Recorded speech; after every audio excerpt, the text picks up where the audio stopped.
So just so anybody knows, whenever that accident case comes in, Mr. Peterson, that of course You're getting nervous. I am working. Are you in the cat? Where are you, Octavia? I'm in the city.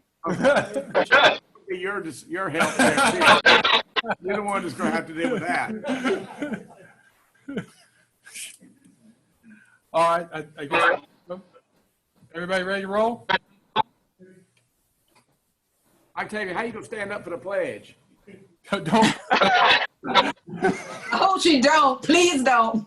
I won't be able to do that. Please don't. All right. Thank you for being with us. We are live now in this Zoom meeting, this special meeting of the Florence City Council this Tuesday, September 29th. Councilwoman Irvin, will you give us the invocation followed by the Pledge of Allegiance, please? To our wonderful Creator, we thank you for this beautiful day. We thank you for how you have kept each and every one of us. We ask that you be present in this meeting, that every decision that we make will be for the betterment and the health and the strength of this city, that we may be a strong city and a good neighbor to all who surround us and throughout this nation. So you are welcome into this meeting this day to have your way, because you can see all that we can't see. Amen. Amen. I pledge Pledge allegiance allegiance to the flag of the United States of America and to the republic for which it stands, one nation, under God, indivisible, with liberty and justice for all.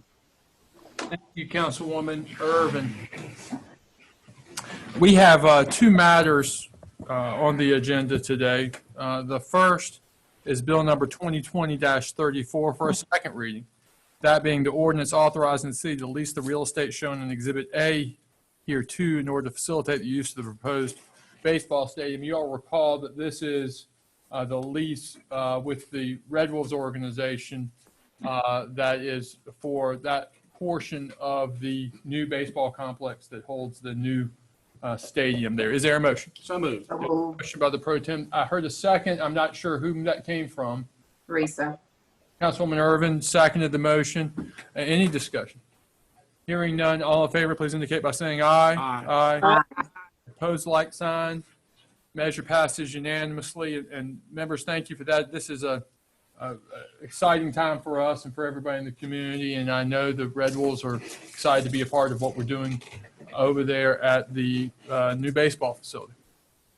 Next matter for our consideration is the first reading and work session accompanying the bill number 2020-35, ordinance to amend section 4 of the City of Florence Code of Ordinances for the addition of a single-family and multifamily residential rental housing registration. Members, it's my intention, we've had one work session on this matter. It's my intention to have another work session here today so that we can hear from the public. I'm not going to ask Mr. Moore to go back through again the presentation he made last time, but of course he is here and staff are here for any particular questions. But it's my hope to vote first reading of the ordinance today and take up second reading at our regular October meeting. I want to make a brief introduction to this ordinance, and then we can have discussion and also receive comments. And there are a number of individuals who have signed up at home who would like to make comments to council, and we certainly want to hear from them as well. But in lieu of another presentation from Mr. Moore, let me say briefly, the goal at hand is addressing the issues that have been presented to our community for decades, frankly, by what can only be called slumlords. And when I use that term, what I'm referring to is individuals who rent properties within the city of Florence in violation of existing codes pertaining to fitness and habitability. These are not codes that provide requirements as far as aesthetics or anything that grandiose. What we're talking about when we talk about fitness and habitability are the basics of heat, potable water, functioning roof, functioning floor, electricity, and the like. Unfortunately, there are landlords who rent properties in this community in violation of those codes, and have for decades, frankly. It should be said that the overwhelming majority of landlords comply with the codes without even thinking about it. I wrote recently that to those folks and to most of us, it's self-evident that you should maintain the property that you own, particularly those properties that you rent to others. And thankfully, the majority of the landowners and the property owners that we have in the city of Florence do exactly that. Of course, it's those that don't that cause us the trouble. And it's those that don't that cause us to get the calls from folks who are heating with their ovens and who have holes in their floors. And so it's my proposal that the council address that by creating a rental registry. Now, the reason that makes sense, I think, is because the problem we have with enforcing the existing codes against these individuals and these owners is that oftentimes we don't know who they are. And then when we do know who they are, oftentimes their names are cloaked in some shell of an LLC or a corporate entity that's outside of our jurisdictional limits. Rental registry addresses that issue by providing us what amounts to an agent for service of process, someone whom we can talk to, someone whom we can serve, and give the due process necessary to effectuate and enforce our existing ordinances.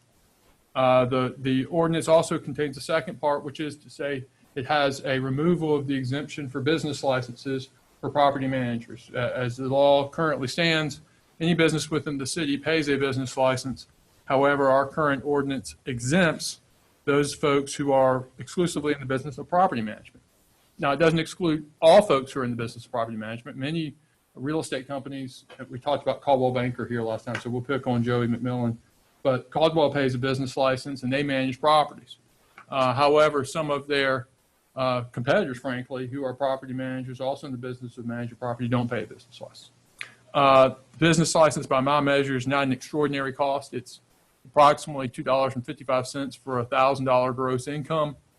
So for your average rent of maybe $500, you're talking about $1.28 or thereabouts per $500. So that cost is not an extraordinary cost, but it would standardize that business license for everyone doing business in the city. Now, that's the purpose and intent, and hopefully, I believe, the effect of the ordinances before council. We've received a lot of comments and had a lot of discussion.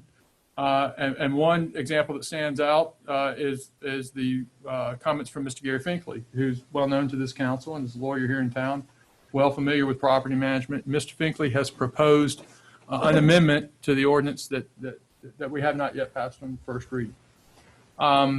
Frankly, I think that there's a lot of good in Mr. Finkley's proposal. And it may well be that this council is able to adopt a version of his proposal. In fact, since we received it last week, I think Monday afternoon, Mr. Peterson, Mr. Osterman, and Mr. Moore, and Scotty and others have been hard at work the business of trying to sort through that and present to council an amendment that would incorporate a lot of the changes that have been proposed by Mr. Finkley without, I think, changing the substance of the ordinance and what we want to achieve. We're not ready to present that to council yet. So I am going to ask council today to support first reading of the existing ordinance with full knowledge that second reading doesn't come until the October regular meeting, and that it is my expectation and intent that at that second reading, council will have an amendment for it that's been vetted and prepared by staff, and hopefully is one that not only staff thinks is appropriate, but it's one that can receive the support of the majority of this council. Having said all that, though, I do not want to delay, and I would like to go ahead and act on first reading today after we've had the opportunity to receive the comments from the public and any further discussion, of course, that this council has. Are there members that would like to discuss the ordinance before we receive comment from the public? Or my preference, and I think the natural flow, would be to hear from the public first and then for us to debate. If there's no objection to that, then all right, then we'll go to hearing from the public. And I'm not sure, I've got a list here of folks who have called in and asked to present. Is it in that order? All right, Mr. Davis tells us that Barnett Greenberg is the first of those. Mr. Greenberg, of course, spoke with us last week, and hopefully we've got him here with us again now. Mr. Greenberg, are you with us? Mr. Greenberg. Thank Hello, Mr. Greenberg. How are I'm you? here. How are you this afternoon? I'm going to turn my YouTube down this time, so hopefully it's better. All right. Thank you for that. I Hearing from- may avoid some of the feedback.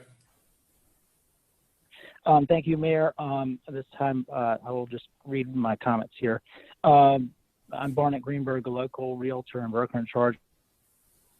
Mayor Wukila and City Council members, thank you for your time to listen to us, the people who are allowed to talk. I had a comment I wanted to make, and I brief, and I'm hopeful that you will work on something that's fair for everyone. I would like to state that this is a 12-page small font document. Ideas in it is not just the $25 or asking for names of owners if we want to be, completely transparent about what the document is and why so many people are upset about it. And many tenants and investors and landlords are upset. There's just a lot of dangerous ideas in this proposed ordinance. Several attorneys have looked over it and have concerns about possible lawsuits and, issues that would rise from the document itself. And I could mention a number of them, but I'm hopeful that possibly you could, since we haven't really examined the ordinance itself, the 12-page ordinance of the last meeting or this one, that you would be open to feedback from people and Gary Finkley about how we could revise it to be more fair to everyone. This process, I know there are a number of Democrats and Republicans on this call, and it just doesn't feel like a democratic process the way it's being done on these Zoom meetings. This ordinance, I know it was considered many years ago and thrown out, and then it's been brought up again at the end of your term, Mayor Wukila, and it was considered, it's been brought up again in the middle of a pandemic, and I tried to let a lot of people who would be affected know about it as soon as I heard from Glenn Willis, and other people were working as hard as they could to let people know. The first real public notice, so to speak, was the Sunday paper before the first meeting on September the 23rd at the 5 o'clock meeting. And I know several people who were turned away from that meeting who called in after the 12 o'clock, including one who was turned away for calling 10 minutes after the 12 o'clock cutoff. It just does not, that's my first issue, is that you brought it up in the middle of a pandemic, and it's not a fair and democratic process that the people cannot speak out fully in response to it. And I appreciate you letting us talk, but I know there are a number of people who have trouble talking at the times you've appointed, 5 o'clock on a Monday and 3 o'clock in the middle of the day today. And the people who have been able to get on the calls, we appreciate that, but there's a lot of people who are opposed, and from the last call, the majority were opposed. And so I hope you will take that into mind. First of all, that it'd be better if we have more of a process. I'm hopeful that you are open to, considering the viewpoints of the different realtors, brokers, investors, tenants, and Gary Finkley to try to come up with something fair. The second point is, it's not, I appreciate your perspective. No one is in favor of slumlords, as you put it, or bad landlords. It's not fair.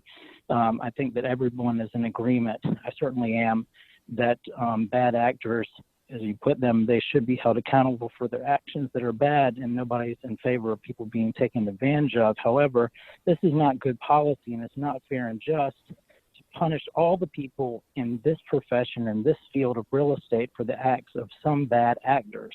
And I think that if you aimed it at all lawyers in your profession, Mayor Wukila and Council Member Jabali, you would not be happy about that. And that's effectively what's being done to a portion of our profession of real estate, which is intimately connected to everyone in our community. And I feel strongly about this, and it'd be the same as if there were a couple of bad actors who were doctors or police officers or lawyers. And sure, those bad actors need to be punished and held accountable. But it's not fair to effectively punish every single person in that one industry or business based on those bad actors. And so I have a real problem with how it's being presented and how it's going about it. And with all due respect to all the representatives, I know you mean well and that you have it in your heart to do good things to protect tenants, but I'm coming from a place of concern, personal concern for the whole community, that it will hurt tenants, landlords, the whole community. I agree that this is an issue that needs to be addressed in some way. However, this is not, in my opinion, the best way to do it. And that's my 2 cents. Thank you so much. Thank you, Mr. Greenberg. Thank you. Mr. Davis tells me the next individual who'd like to speak is Mr. Gary Finkley. Mr. Finkley, are you with us? I understand Mr. Finkley is joining us now.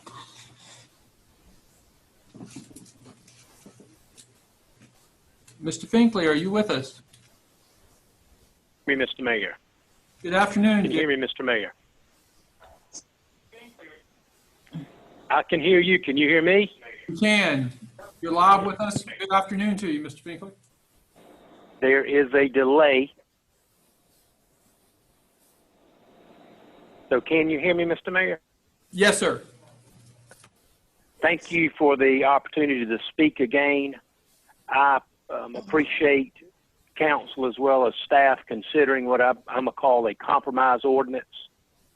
I understand there's not been sufficient time to vet that and compare that against the city's ordinance as well as some of the shared goals I think all of us have. Therefore, I'm not going to mention specific issues I have with the current ordinance or the compromise ordinance, and will deliver those to you after it appears we get a substitute ordinance sort of on the table. I would, however, Mr. Mayor, and I recognize the time frames that we're working in, and I've made sure that the stakeholders that I am associated with recognize that something will be done by November. We don't have a lame duck council that can do something to the end of the year. If it's going to be done, it has to be done by Election Day. So I've shared with them the need for all of us to move fast. I do have a concern about the timeliness and the opportunity that we will have to have input into the document that will be presented by staff. And so I don't want to steal anyone's thunder because I've spoken to a couple of people about this, but I would like to ask council to ensure that we have another draft to look at within the next week or so.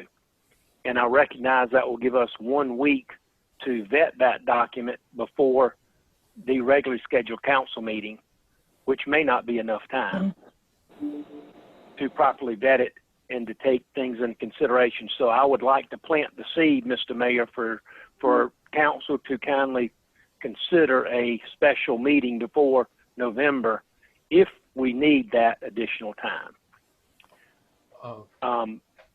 I am aware of several issues that some of the various stakeholders have, and I'm not going to repeat that. I hope they will. But again, I think I can mention those, after we get the revised ordinance. One probably big issue I do want to plant that I've not talked to anybody about yet, and this is as much for Mr. Peterson's benefit, but I know he expressed, as I have, a concern with the appeal board, the need to have a qualified appeal board, an appeal board that will show up, a problem with having another board that the city must keep up with. But, and I just want to plant the seed of possibly having a committee from the Board of Zoning Appeals serve.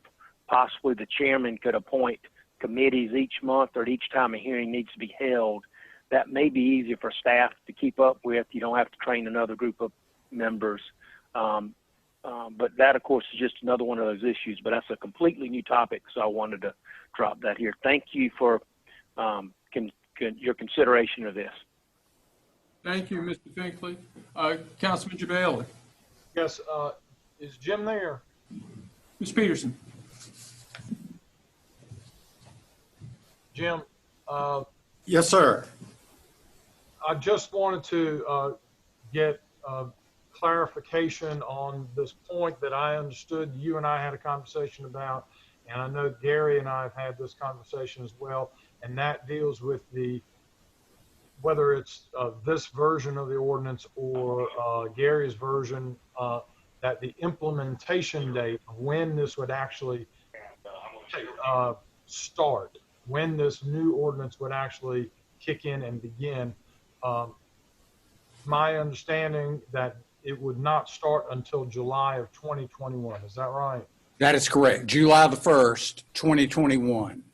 So if it's implemented now, and we approve the ordinance now, whether this one or the next one, it actually doesn't begin until July of 2021. July, yeah.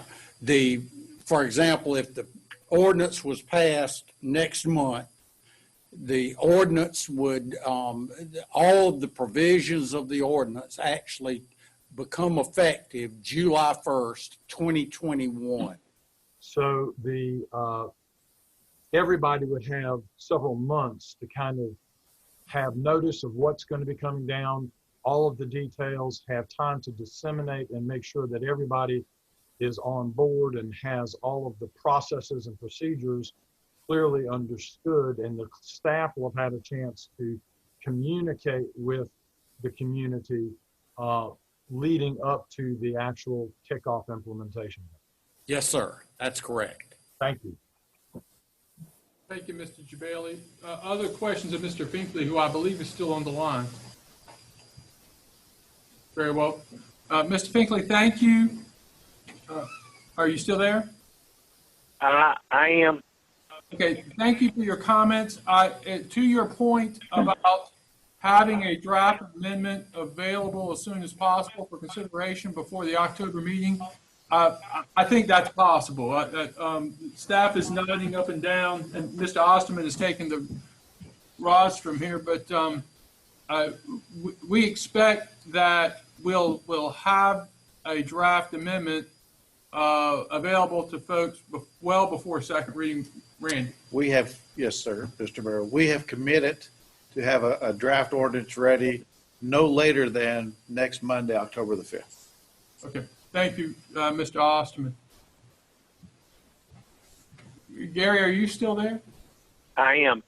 Okay, thank you. I don't know if there's any other questions from members, but thank you for your presentation. Thank you for your the amendment that you have offered, and please understand that we are taking it very, very seriously, and that I hope that we will have something for council to consider. I know that we'll have something for council to consider well before a second reading.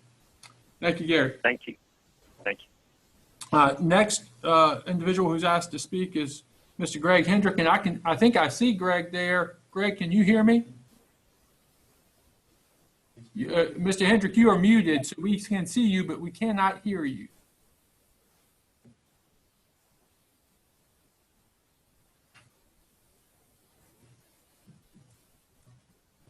There you go. Can you hear me, Mayor?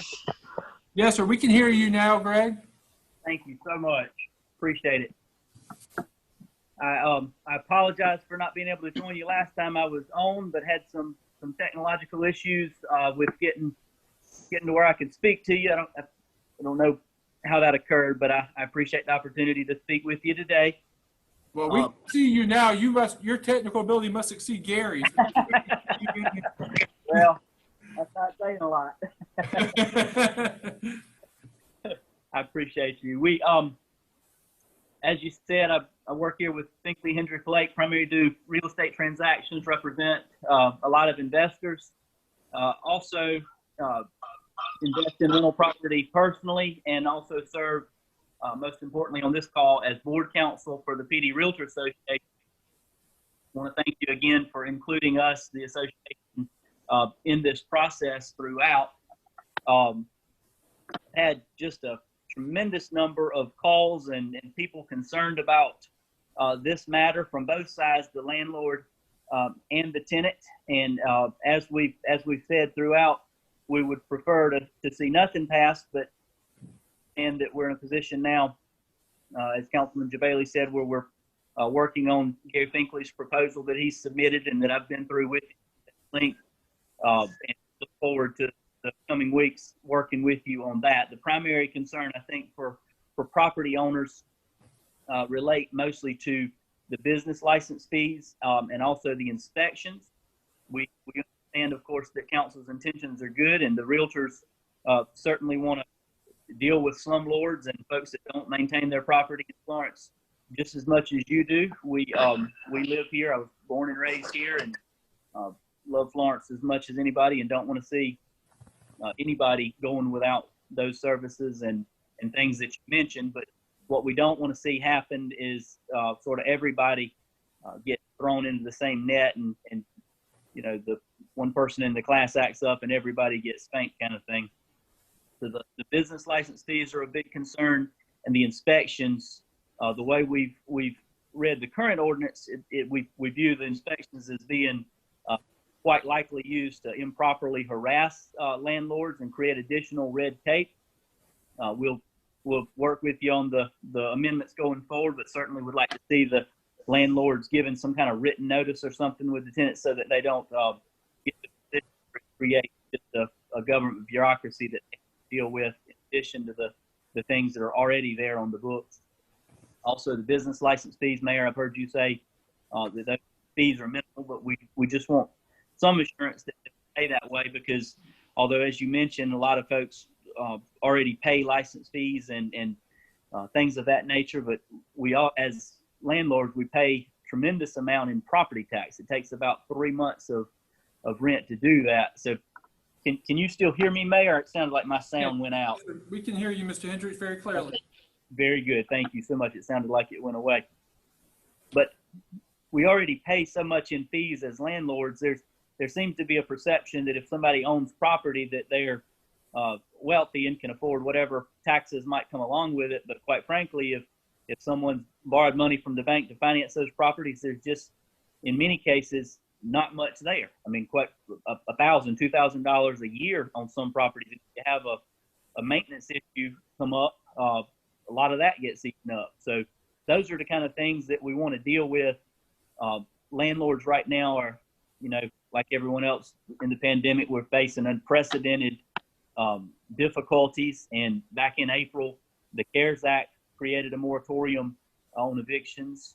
In August, Fannie Mae and Freddie Mac came in, an additional moratorium added. And here recently in September, the CDC issued a moratorium. So that's 7+ months of collection issues that landlords are having. And it's been, the economy's been really good for a number of years now. And just in the last month or so, starting to really see a lot of people pull back from investing in property. And I don't want to see something like this create a situation where it's not attractive to invest in the city of Florence, because that affects the realtors that I love and represent, and affects my business here personally, and many of you on council as well. I know it's regular, so we want to work together to make sure that we don't create that type of situation. So I appreciate you letting me speak to you today. I apologize for missing being able to speak with you last time, and thank you for your effort and everything. Thank you, Mr. Hendrick, and thank you for being with us. We're sorry that we missed you last time, but glad to hear from you this time. I believe the next person in our line, Mr. Davis, is Mr. Joey McMillan. Joey, are you with us?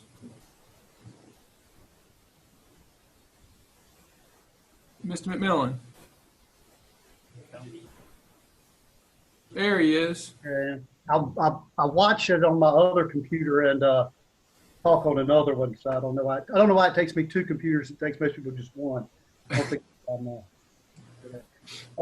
thanks for talking about me, Mr. Mayor, a little bit ago. It's good to be in front of council. Yeah, it's all, as long as it's good, it's okay. There were a couple of points I had, and I made some points about displacing tenants last time, and I want to go a little bit different direction this time. As I've thought this thing through, it takes me a little while to catch up, a little longer to catch up than most.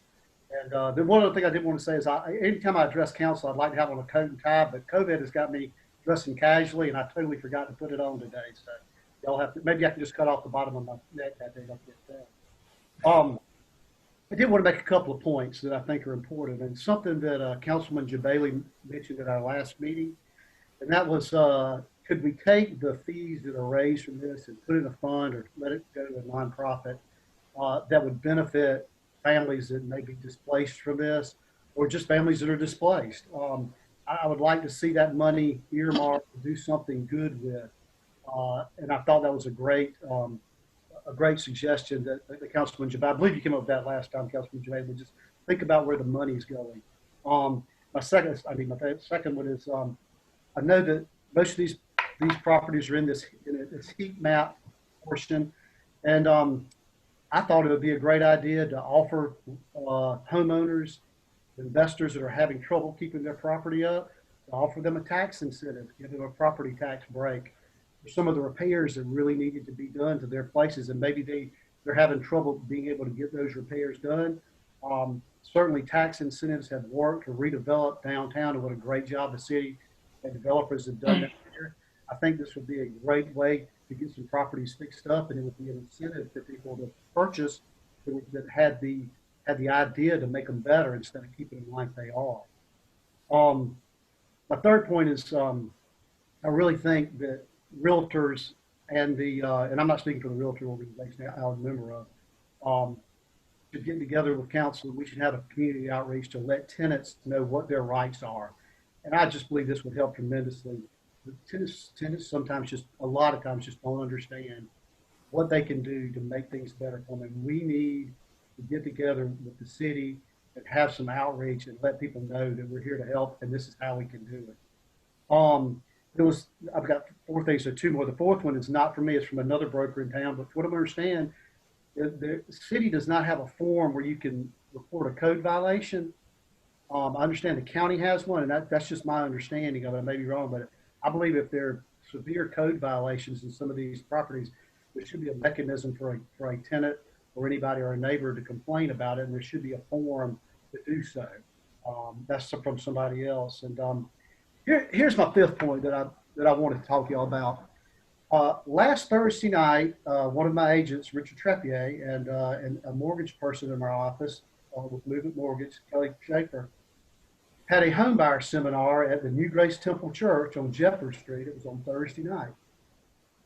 They had a tremendous crowd there. Well, I'll say it meant for New Grace Church, it was a good crowd, about 20 people. They were interested in trying to buy their first home or to purchase a home.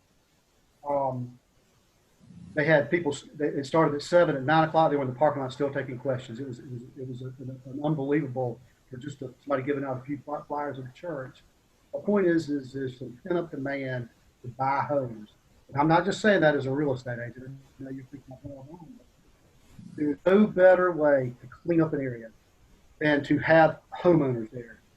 And that's what we need to focus on in these heat map areas, see how we can get them more owner-occupied properties there. And as you have more owner-occupied properties, places tend to get themselves cleaned up because everybody who lives somewhere that owns something, that's invested in it, wants it to be better. And that's the bottom line. It always will be. So there's another thing that the city can do with an outreach program with the realtor organization is to help people in these areas try to figure out how they can actually own a home. And a lot of our problems will go away. So those are my 5 points. And I just wanted to say that let's not hurry. We've got an opportunity to really do some good things here. Let's get these ideas together, figure out what we're going to do, get a comprehensive program that we can live with, that everybody can live with, everybody will be happy with, and to make the city better. I tell you, I really do appreciate your time, and those are just my ideas. And I know they're kind of scatterbrained. I'm not an attorney who can lay them out in a coherent fashion, but I feel like these are some valid points. And I think if we had the time to go back and we could discuss some of these things and get it right, I think we could have an opportunity to do something. That's all I have to say. Thank you. Ms. McMillan, thank you for being with us, and it's good to see you as always. Thank you. I'm told that the next person on the line is Miss Mary Sanders. Miss Sanders, are you with us?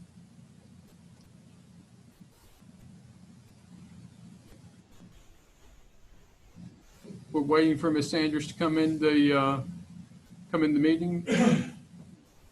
Hello? Hello, Miss Sanders, Stephen Wakil speaking.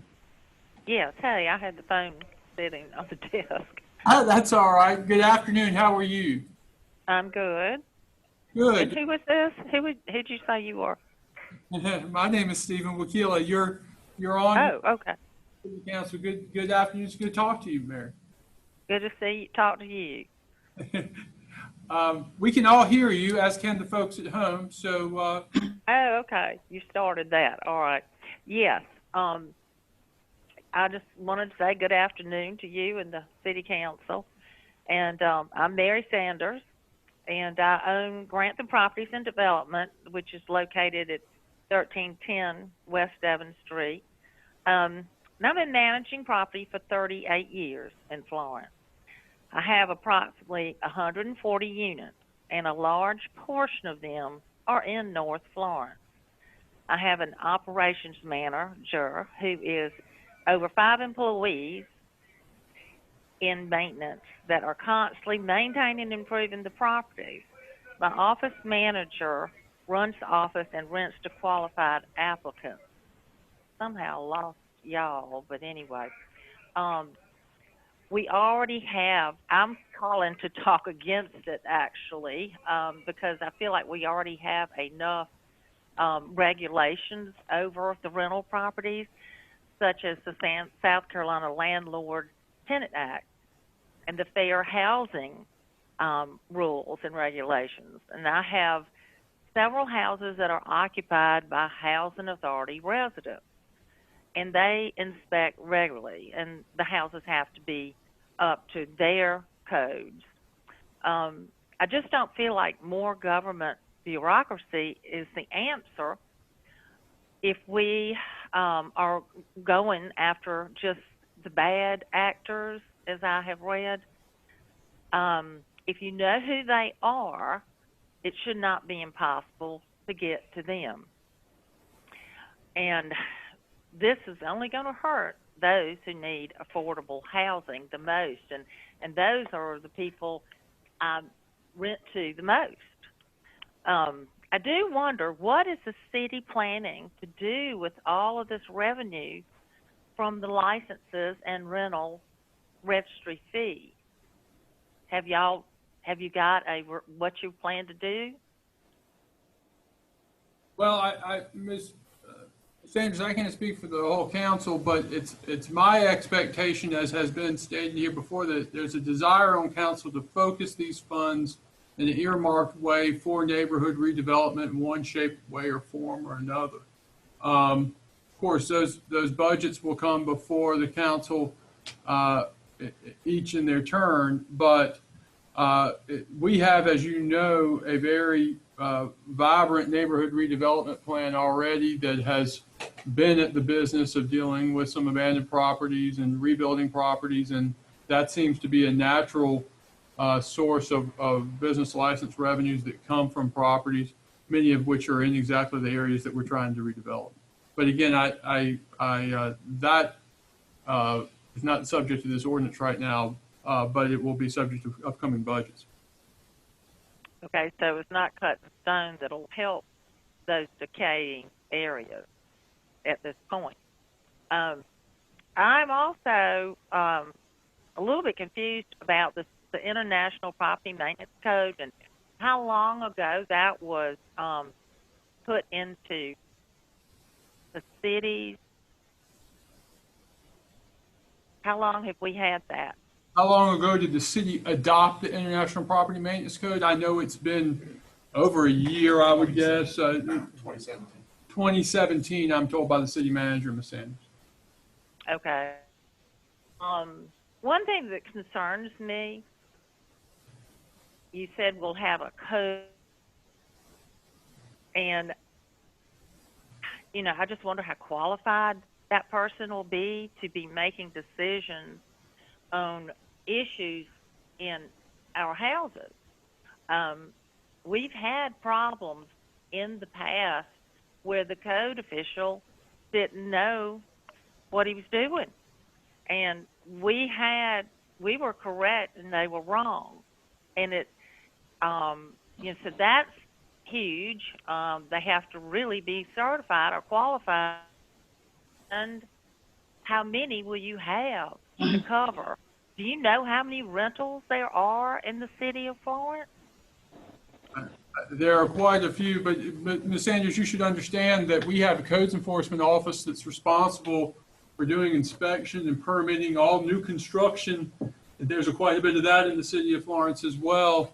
I do imagine we'll probably be adding some personnel to the codes enforcement office, but you should also remember, and this is an important point, it's not our expectation or plan to do inspections at every time a lease turns over or anything like that, nor do we actually plan to do an inspection at the initial permitting of a piece of property. We will allow the permittee to simply sign a document saying that their properties comply with existing codes, but we will have sufficient personnel to enforce those codes when we're responding to complaints.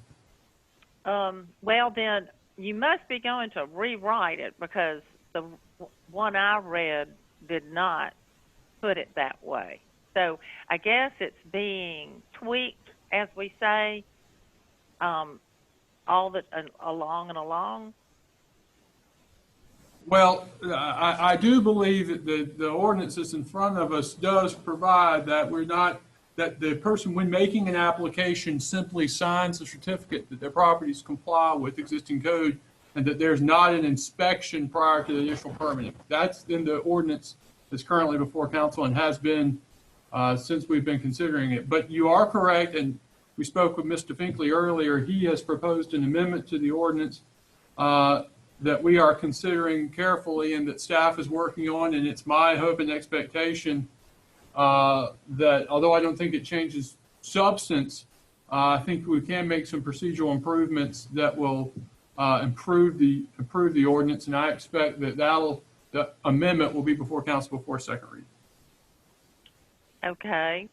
One thing that concerns me is that we are expected to be preventing criminal activity on our property. I thought that's what I paid my property taxes for, was to have the police help do that. I have property on Carver Street, and I offered a house to be used as a police substation. And it was for a while, and it worked. It worked very well. But after a year, the city abandoned the use. But it kind of comes and goes. You talk about gangs. Yeah, this last summer we did have gang activity, but what they did was just tear up our houses. And it was terrible. They broke all the windows, came inside, do the graffiti. It was a house ready for rent. But the city does not like to police that area, which is what I have found out over the 38 years. But I'm just, I don't know how you can blame us for something like that.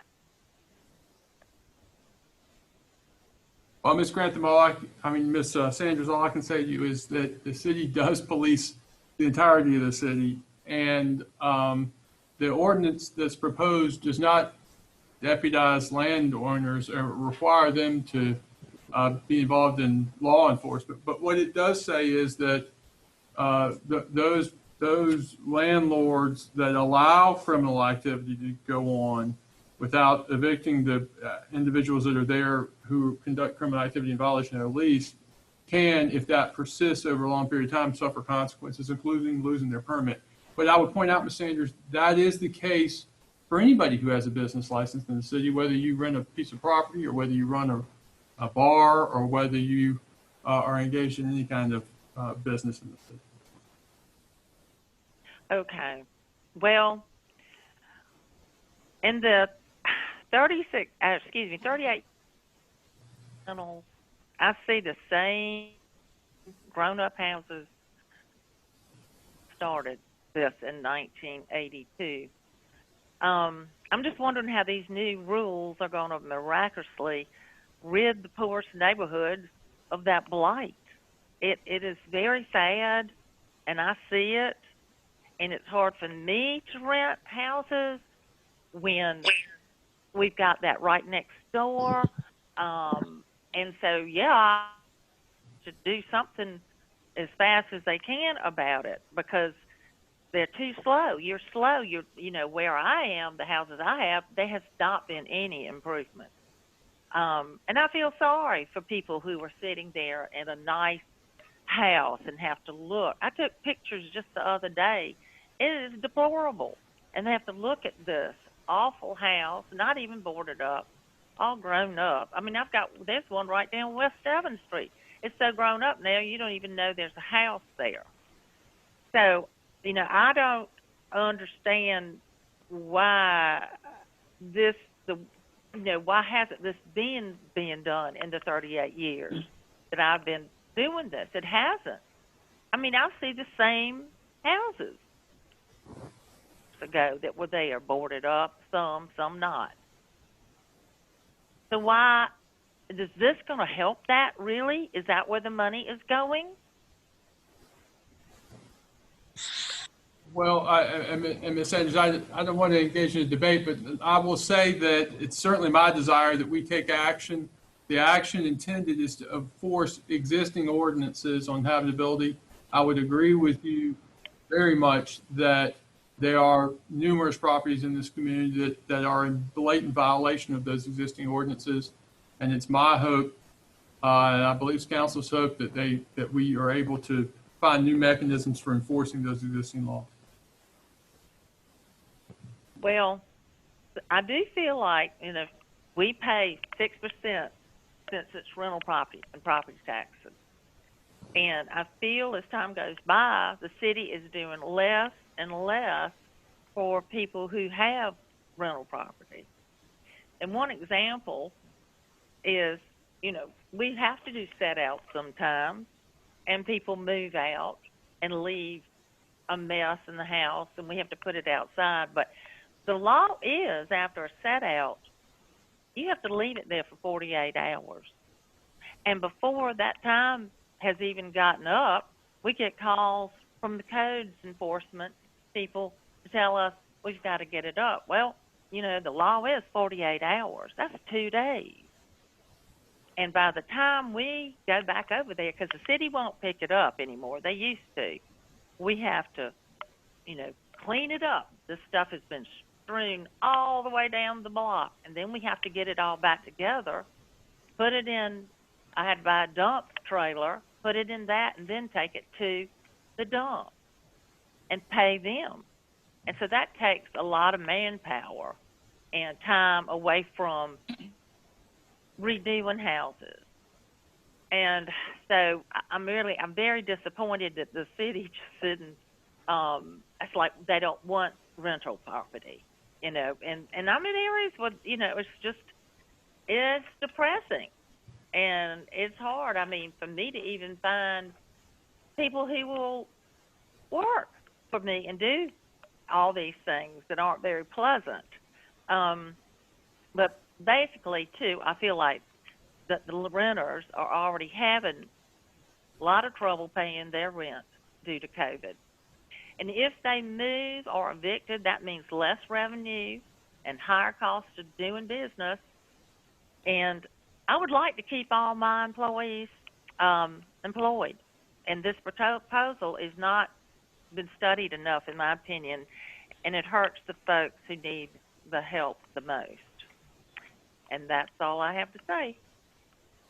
Thank you, Ms. Sanders, and thank you for being with us today. Okay, thank you. I'm told that the next person who is joining us will be Ms. Jane Huggins. Ms. Huggins, are you with us?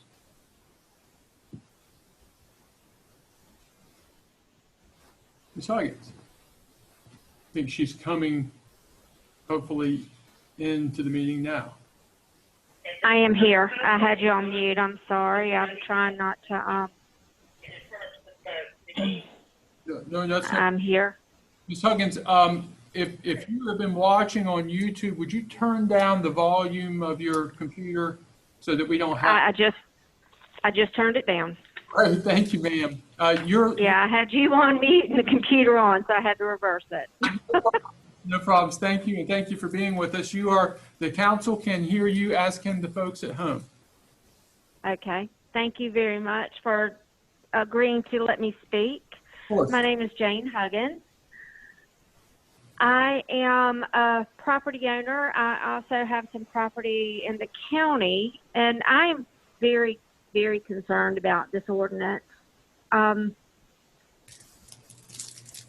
know, the bad actors are bad actors, and they are going to continue, sadly, to be bad actors. And I'm really not going. Those guys are going to spend a lot of time and effort and energy figuring out a way to get around it.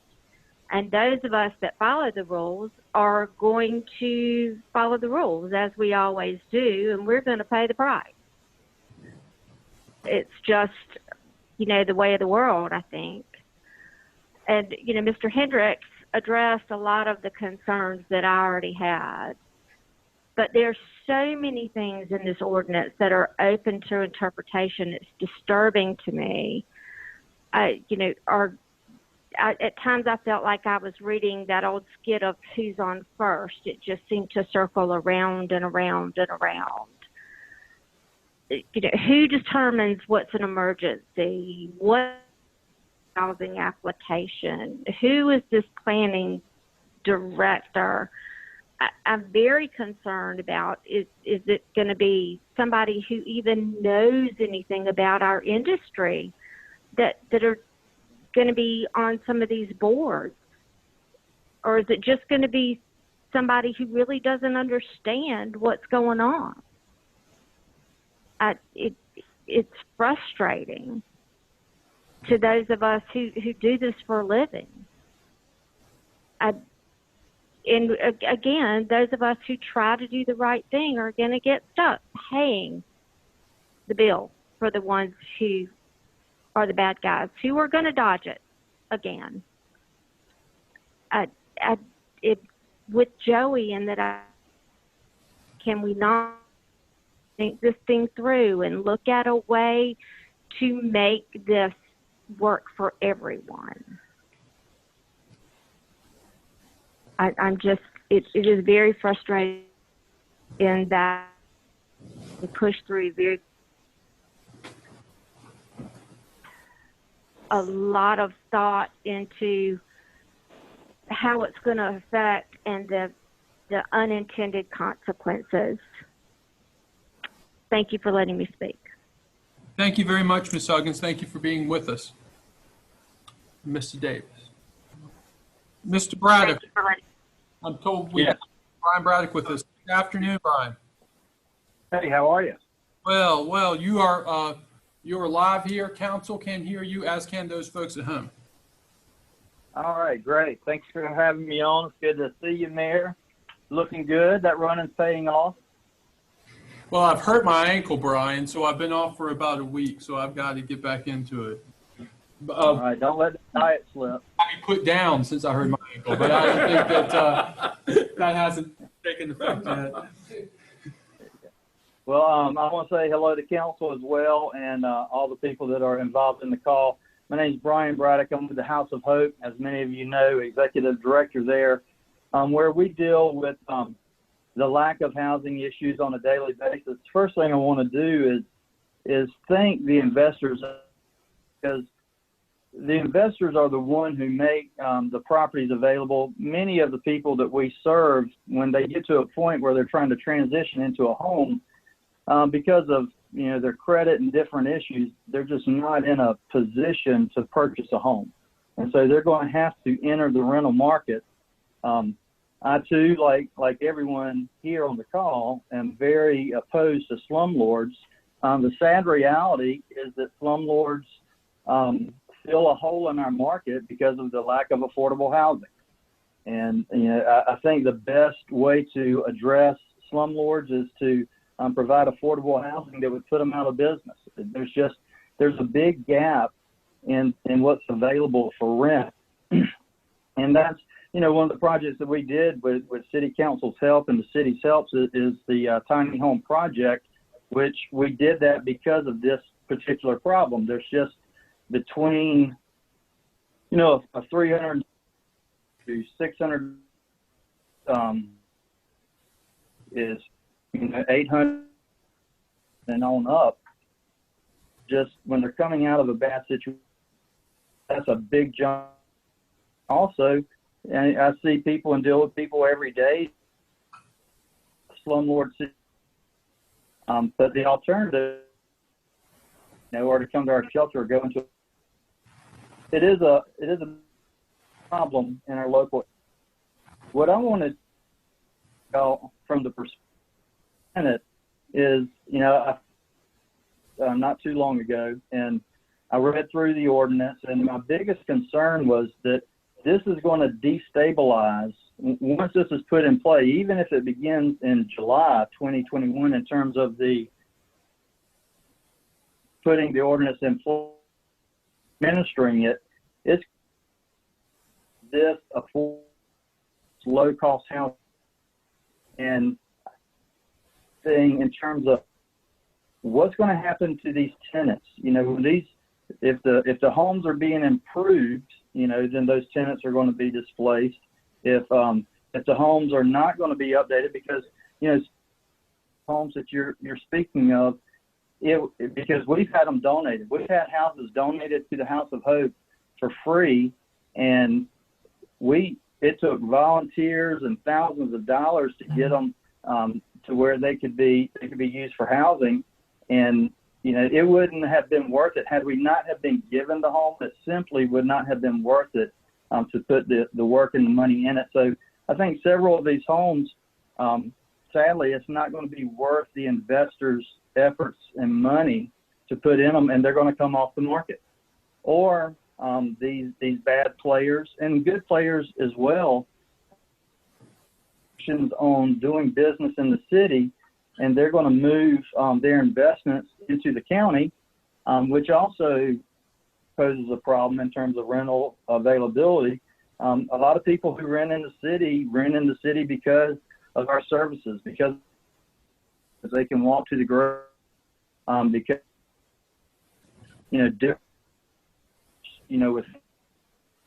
because they have trans issues and they have issues. So a huge a lot of focus has been made from what I've heard and from conversations about, this is the increase on rent is going to be minimal. It's not going to be a lot, but it will, every increase, every fee, every cost associated with any ordinance, with any tax, it gets passed directly to the tenant in every situation. Investors invest to make money.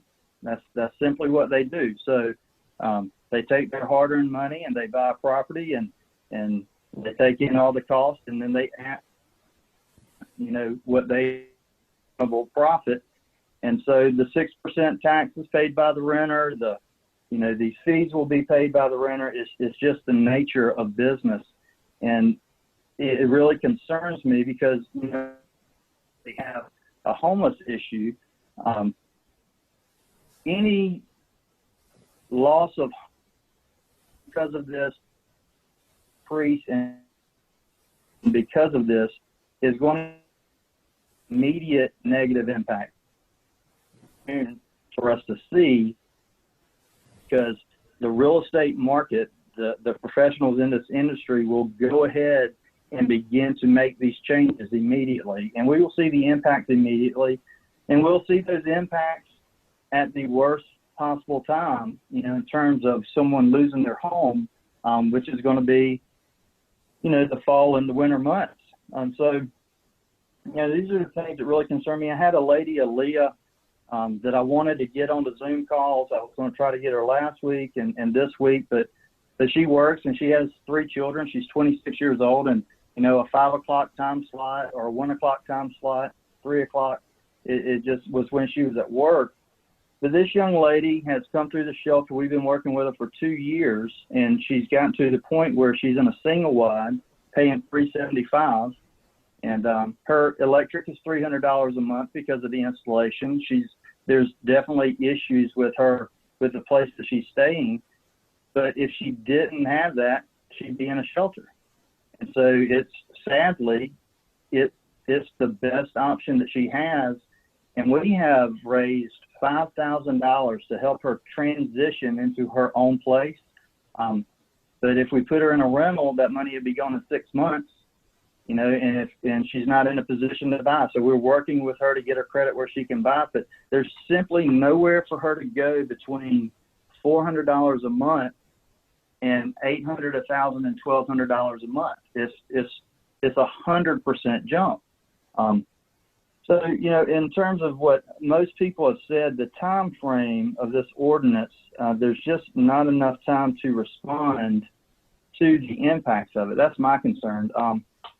You know, Mayor, you've done a great job for the city, and I appreciate everything that you've done. And it's going to be sad to see you leave, but I can assure you that either me or Teresa, you know, we feel strongly about this issue. So, you know, come October, you know, come the next meeting, there's not really a reason to push this through. You've gotten the ears of all the people involved. You've got the right people to make a good, solid plan that takes all these things into account. I know that Councilwoman Pat Gibson-Moore, I mean, she works tirelessly, you know, in these situations, and Councilman George Duvaley. So, you know, it's not like this issue dies on the vine in 1 month. I think that the best thing to do for the whole city would be to trust the current council people, trust the next mayor and the new city council representatives from our at-large, trust that they will pick up what's been done to this point and carry it forward to a solution that mitigates, you know, all the concerns and takes care of a problem that's been plaguing, you know, our city for years. Thank you, sir. Thank you, Brian. And always good to talk to you and hear from you. We do appreciate what you all have done at the House of Hope. I think the tiny homes is something the City Council certainly supported very strongly, and we're very pleased at your progress there. I will say, though, I have heard this argument often that this ordinance might increase homelessness. And I, for one, and I can't speak for council, but I don't find it a very persuasive argument for a landlord to say, you know, I can't provide adequate heat for my tenant because, you know, I'm really trying to keep them from being displaced. I can't repair the roof or the floor for my tenant because, you know, I'm really trying to protect them and I don't want to displace them. I don't find that argument very persuasive, nor do I find the argument that we should delay in providing what tenants have been owed as far as fit and habitable housing for decades any further. Having said that, yeah. Always good to hear from you, Brian, and good to talk with you, and we do appreciate what you and the House of Hope do for our community. Thank you, sir. I'm advised by Mr. Davis that we have Mr. William Schofield with us. Mr. Schofield.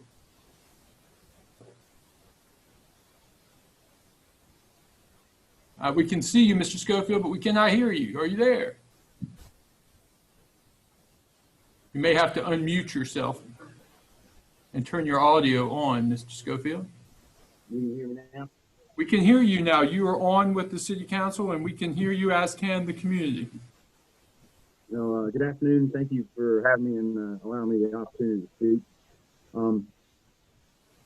This concerns me for a few reasons, but number one, I think it sets a dangerous precedent. We're starting here with residential properties, and I feel this could lead to commercial properties as well. There are bad actors that have caused this on the residential level, and there are bad actors in the commercial level too. But I have 4 children. If one of them acts up, I don't punish them all. So why would we punish all the investors here in Florence? Makes no sense. Why can't we enforce the laws that are already here on the books? Condemn the properties that need to be condemned. Local investors are not going to want to invest in this community and buy homes, whether to fix them, to rent them, or to sell them. what I'd love to see happen is, like Mr. Joey and Mr. Gary have both said, I'd like to see some investors or some incentives for investors and non-homeowners to buy some of these dilapidated homes to fix them. They needed to be fixed up. They had been needed to be repaired, and there are some commercial properties that needed as well here. And it really concerns me. My commercial company has dealt in the residential rental properties before, and I was actually considering doing it, and now I'm actually kind of hesitant. And I just needed you to know that there are other people that have been in the residential real estate market before that have been thinking about getting back in, and just they don't want to do it now. We're nervous with all these different fees and things that have been going on, and like I said at the beginning, I'm really worried that this could lead to opening up Pandora's box into the commercial side, and penalizing some of the corporations and LLCs. But I'm just going to keep it short and sweet. I hope you guys can resolve it and push this off to take the time and do our due diligence to get it done right. We all want it done. We all want these properties fixed. We just need to all come together and figure out the right way to do it. And I just don't think that this current way is it. And that's all I have. Thank you, Mr. Schofield, and thank you for being. I'm advised by Mr. Davis that the next individual who's asked to speak is Mr. Howard Simon. Are you with us, Simon? I'm advised by Mr. Davis that the next individual who's asked to speak is Mr. Howard Simon. Are you with us? Yes, I'm with you. Can you hear me?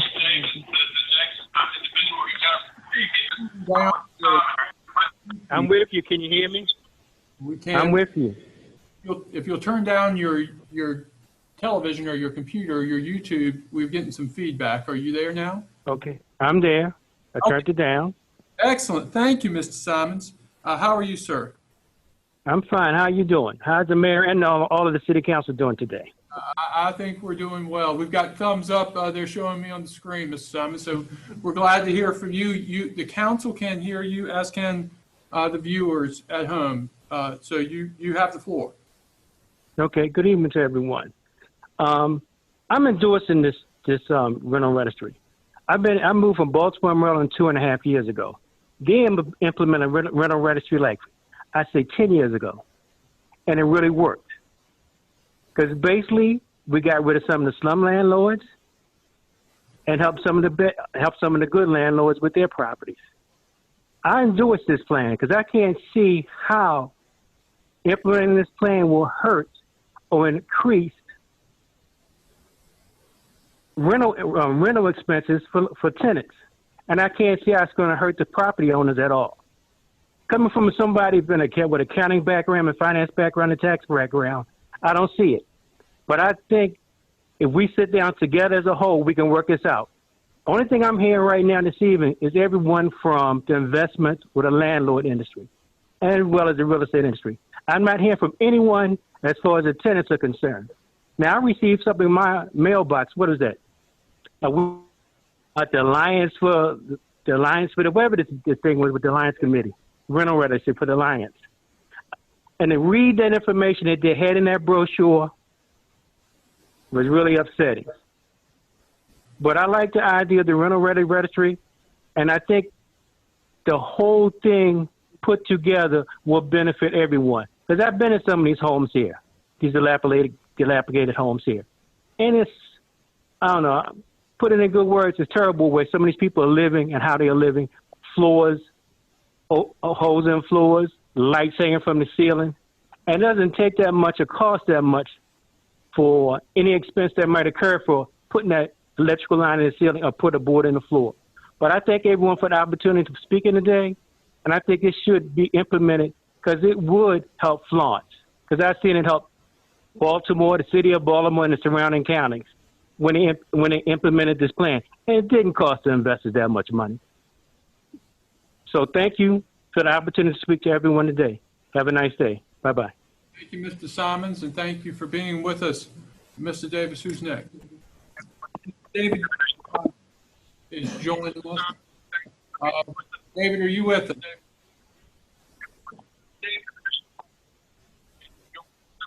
We don't have Mr. Grantham yet. Okay, Mr. Grantham's not going to join us. Then, Mr. Davis, anything further? Okay, those are all the comments from the public. The bill is now before council. I think the natural order and the normal order is to take a motion to second on the bill and then have discussion. Is there a motion for the adoption of Bill 2020? So move. Second. Motion from Councilwoman Moore and a second from Councilwoman Irvin. Discussion. Mr. Mayor. Mr. Mayor. Councilman Willis, I've recognized the pro tem, and then I'll recognize you next if that suits. Thank you. That's fine. And then me. And then Pat. Okay, very well, Mr. Pro Tem. This may be the first time in 12 years that I've actually disagreed with the mayor on an issue, which I think says a lot for a Democrat and Republican. Thank goodness we're not going to have a debate at 9 o'clock tonight. Quite right. It would be more civil yes, if we did. Absolutely, absolutely. With all respect, I feel like that we are putting a blanket on this ordinance over the people that are doing the right thing. We've heard this 3 or 4 times when a washcloth would probably do the trick. Now, Pat Gibson High, Councilman Pat Gibson High last time said that if the slumlords did not call her, she was going to call them out. Well, Pat, I hope you will call them out because that's exactly what we need to happen, I think. The Cliff and his staff have done a really good job of trying to put this together. This is not something easy. I mean, the whole staff has done an outstanding job to do this. I think there are so many spider webs and rabbit trails with this issue that is causing lots of grief in our community and a lot of misunderstanding. I think that there is opportunity to do this the right way, that we can come together and compromise on these issues. I hope that will happen. That is my great desire. And as the ordinance is right now, I can't support it, but that doesn't mean I can't support a future ordinance where we come together. Okay, because that's so important. Because the city and the county have got to do the same thing. We've got to work together. And I'm for working together to bring this through, but I think the ordinance right now is so confusing that I respectfully cannot vote for it. But that doesn't mean I can't do something if we can get the right ordinance together, Mayor. Thank you, Mr. Thank you for your President. time. Yes, sir. Councilman Willis. Mr. Mayor and fellow council persons, I have concerns about this ordinance for many reasons. One, I question our priorities and our speed to finalize this. Our state and our city is in the middle of a medical pandemic, and we have been since March. Approximately 72% of families, I understand, are financially impacted by COVID-19 throughout this country. This includes our citizens and our business owners. We have a situation where right now we're seeing businesses that did not open. We're seeing businesses that have closed. We're seeing businesses that have modified their business plan, and the citizens that work in these businesses are financially impacted significantly right now. Do we see an end to this? No, we don't, unfortunately. It makes it clear to me that this legislation should be postponed till this pandemic is over, or we slow this process down. I question why we have a deadline, because this is a tremendous change in the way the city is going to business with the public. And if it's not done correctly, it's going to certainly impact a segment of our community. Although it's not required, my history in city and county planning takes me to a point. This is a very, very sensitive matter. It should not be decided on emotions or any other reasons other than to do what's right by all involved. Do we have issues? Yes, we do. I would like to see, although it's not required, that our council refer this to our planning commission. And I found, as a former planning commissioner for the city, that this is where the rubber meets the road. Citizens come out to these planning commission hearings and public meetings. And I'd like to see the planning commission review this, talk to citizens, and absolutely go to the different neighborhoods. And I've seen us do that in city planning, to have neighborhood meetings and talk to all involved before we finalize this. Appearance before council. You know, I firmly believe it's as important of how we do business as it is the ordinance that we pass. It troubles me that I believe personally in our citizens to appear before us. As a former, again, planning commissioner, it really impacted me to look at citizens, and on council these 8 years, to look at citizens eyeball to eyeball and hear them tell specific stories and specific opportunities we may have to understand a different line of thinking that maybe we never have been focused on or aware of. So I would ask council to take a deep breath on this and look at this, because this is a major impact on not only business community, but those that rent houses. I truly believe the result felt by rent cost. You look at things such as our growth and the price of lumber, and I can go on and on. It's passed down from the wholesaler to the retailer to the public. We're struggling financially in this city. Many people are. The service industry is struggling. Those that I think are going to be tremendously vulnerable financially. And I know there's those of us on council for that. But I just ask you this. Suppose you're wrong. Suppose you're wrong. My focus on the years that I've served on planning and 8 years on council is to see that people have opportunity. And I don't think this is the time that we need to have first reading on this ordinance. I think we've all heard from the community that this needs to be discussed, and we need to, with various aspects of this ordinance. I'd also like to see our city attorney engaged in this. I believe our city staff developed this ordinance, and I appreciate that. But due to the importance of this ordinance and impact it may have, positive or negative, I think our city attorney should be certainly engaged in it, and I don't think he totally has. Finally, I believe these regulations just go too far as written. And although it was well-meaning at the time in the conception of the thought process in our comprehensive plan, I think we have gone to the point now that the old saying would be forward. This council is throwing the baby out with the wash. And I certainly employ those that have a difference of opinion to take a look at this and let others be heard and come together. I think the strength of our city over the years that I've been involved, over 20, is people coming together, pushing closer to the table when we don't agree, but we listening to each other. I think there's a big sector of our city that has not been heard. I think that they want to be heard. And I certainly am not trying to derail this ordinance. It has some good points in it, but I think we've gone too far.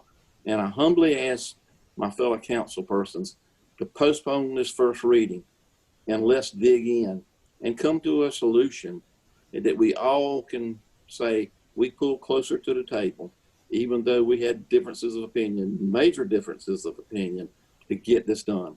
Thank you for the time, Mayor and Council. Councilwoman Moore, I think, asked to be recognized. Yes. Again, I thank those who say. Again, we have the good actors that came before us. But what happened to the bad ones? Where are the slumberers? After our last work session, and it was in the paper and it was on, thanking me for speaking for those who can't or have to speak up for free. I thank those of you that's doing the right thing. But I got so many phone calls, especially from renters that rent from Tobin and Company. I said I will call you out, and I am, because you still haven't called me. And I've called you, Tobin and Company, several times, but you're always too busy to talk to me. That was the main ones I got phone calls from. But there's some other Sunshine Management, S-O-N, S-H-I-N-E. And like I said, I promised to call you out because we have people living in squalor. Winter is fastly and quickly approaching. They don't have heat. With all the rains, apartments are leaking. I got phone calls from that one on Oakland Avenue, Live. There used to be Magnolia Trace. I have gotten many phone calls. And to keep putting this off is hurting those people, the people that need it the most, the people that need help. How many of you are willing to stay in one of these houses or apartments for 1 week and live and walk in the shoes that you can walk? How many? Right now, Tobin and Company evicted someone in the East Florence area, sitting out there for another week. So where are the bad apples? Where are the, because those are the ones that we are aiming for. Yes. There are some things that we need to tweak in this ordinance by Monday. The city manager has promised that we will have some changes. And I spoke with Gary personally and told him that I agree that some things need to be changed, and they will be. Not everything. No one's going to get everything that they want, but people shouldn't live in school. She called me. Her father is in the hospital because of mold and mildew. Another lady called me and said she can't even lock her door. A young man called. He said he has to go to work every day, but before he goes to work, he has to go to his mother's house to take a shower because the landlord won't fix the water. Is that fair? Do we have to keep waiting and waiting and waiting to make these so these people can get what they need? No, that's not fair either. While everyone's at home enjoying where they live, they're living in squalor. And some of the houses are very dangerous. Should they move? Yeah, I think they would if they could. But some can't afford to. And we already have workshops for people to first-time home buyers to try and get affordable housing, to get new houses, brand new houses on Sumter Street, in Norfolk. Some don't qualify. But we have to do something for the people that can't speak for themselves or afraid to speak for themselves or do not know their rights. And that's why I'm voting for this ordinance. I hated that the good ones are suffering, but sometimes you did have to suffer with the bad. $25 registry.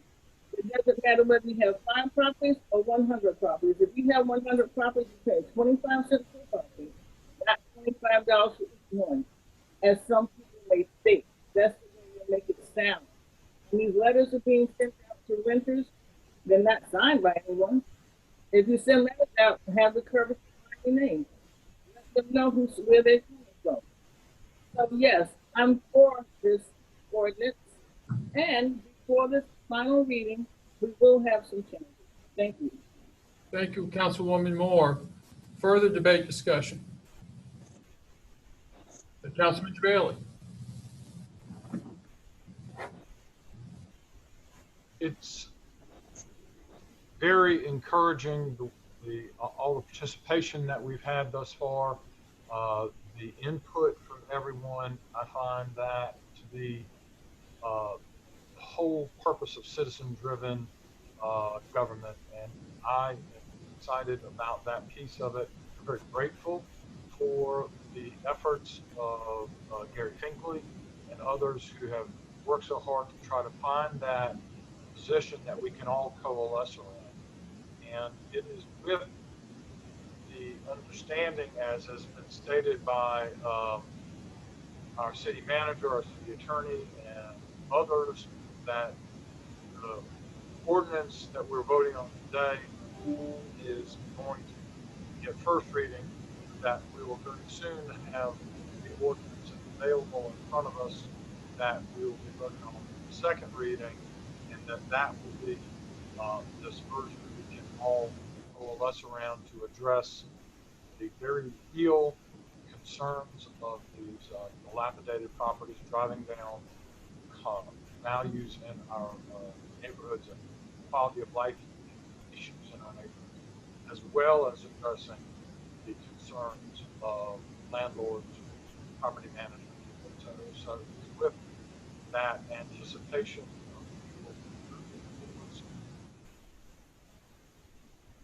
position and the outcome of having a final document that we all are very comfortable with and feel very good about that addresses these collectively, that I'll be supporting the ordinance today. Thank you. Thank you, Councilman. Further discussion today? Very well.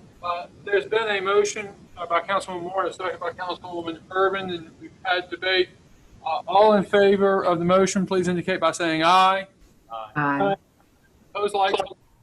No. Very well. That's Councilman Wilson, the Mayor Pro Tem opposed, and the balance in favor. Thank you, members, and thank you for your patience. And let me close by saying, the Pro Tem is quite right. I don't remember the last time we voted on the opposite side of an issue, buddy. And I think the fact that we have that record of being in agreement for so long is a pretty good statement about this council and this community. And it is my strong desire, and I know it's yours, buddy, that we'll find a way between now and second reading, which will occur on October the 12th, to have an amended ordinance that we can find agreement on. Thanks. Sorry, buddy. Just know that I love you. I still love you. I need that, Pat. All right. Let's not get out of hand.